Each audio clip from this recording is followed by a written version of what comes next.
हिमालय की तराई में बसा छोटा सा गांव था, जहाँ रहता था अजय। अजय एक कुम्हार का बेटा है। अजय मिट्टी के खिलौने बनाने में माहिर था।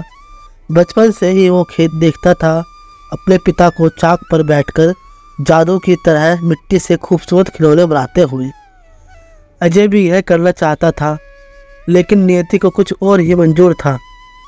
एक भयंकर भूकंप आया, जिसने अजय के पिता को उससे छीन लिया। माँ बेटे पर दुखों का पहाड़ टूट पड़ा। उनके पास खाने के लाले भी मुश्किल से जुटते थे। खिलौने बनाने का हुनर तो था, पर पूंजी नहीं। दिन रात कर अजय ने गांव के चौधरी से उधार लिया।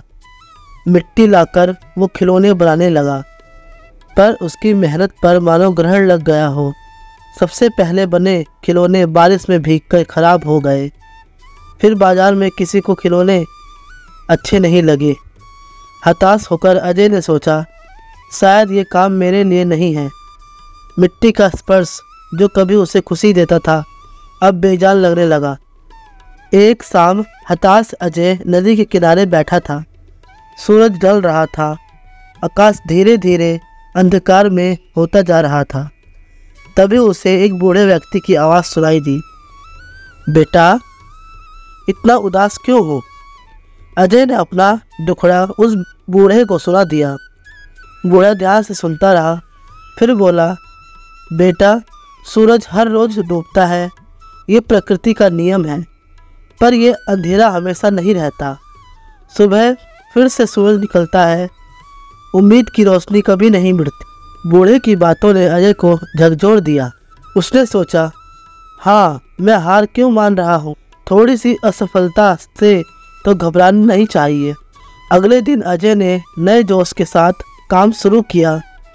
उसने बारीकी से देखा कि दूसरों के खिलौने क्यों अच्छे लगते हैं। उसने अपनी गलतियों को सुधारा और नए प्रयोग किए।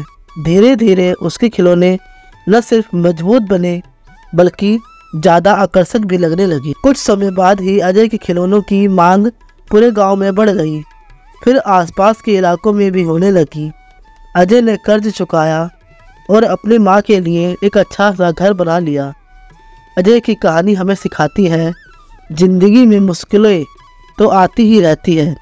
असफलता हमें रोकने के लिए नहीं, बल्कि और मजबूत बनाने के लिए आती है। कभी भी हार नहीं माननी चाहिए, क्योंकि आखिरकार सूरज निकलता ही है। उम्मीद की रोशनी बनाए रखें और मेहनत करते रहें। सफलता जरूर मिलेगी। जिंदगी में आगे बढ़ते रहें।